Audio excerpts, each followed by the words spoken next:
চরিলাম বিজেপির ৩৮ নম্বর রংমালা বিজের বুথ সভাপতি বুধিরাম দেববর্মাকে প্রাণে মেরে ফেলার হুমকি সহ বাড়ি ঘর জ্বালিয়ে দেওয়ার ভয় দেখালো সুমন দেবনাথ নামে এক মন্ডল নেতা। মন্ডল সভাপতি হিসেবে সাংগঠনিক নির্বাচনে নমিনেশনে দাখিল করলো সুমন দেবনাথ, কিন্তু সে জোর করে বুধিরাম দেববর্মাকে তার নমিনেশনের প্রস্তাবক করে দিয়েছে। এমনই অভিযোগ বুথ সভাপতি তথা প্রস্তাবক বুধিরাম দেববর্মার। অভিযোগ চরিলাম মন্ডলের বর্তমান কোষাধ্যক্ষ সুমন দেবনাথ এবং দরিয়া হল বুথের শক্তি ইনচার্জ তরুণ দেববর্মা গাড়িতে জোরপূর্বক তুলে নেয় সভাপতি বুধিরাম দেববর্মাকে। সুমন দেবনাথের মন্ডল নমিনেশনে দাখিলে প্রস্তাবক হিসেবে স্বাক্ষর না করলে তাকে মেরে ফেলার হুমকি সহ বাড়িঘর জ্বালিয়ে দেওয়ার হুমকি দেওয়া হয়েছে বলে বুধিরামের অভিযোগ। ঘটনার পরিপ্রেক্ষিতে বুধিরাম লিখিত অভিযোগ দায়ের করেছেন বিশ্রামগঞ্জ থানায়। নিজ দলের ভেতরে সাংগঠনিক নির্বাচন নিয়ে এ ধরনের অনুভূত ঘটনায় চাঞ্চল্য চরিলামে।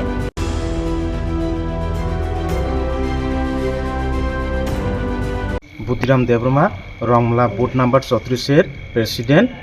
আজকের ঘটনাটা 10টার সময় আমারে তরুণ দেববর্মা আর সুমন দেবনাথ 10টার সময় গাড়ি লয়া সারা মন্দির মিটিং আছে কয়া সারা লয়া সারা আটকে রয়েছে। এরপরে হুমকি দমকি দিয়ে সারা আমরা ওই সুমন দেবনাথের প্রপোজাল দেওয়ার লাগে হুমকি দমকি করছিল।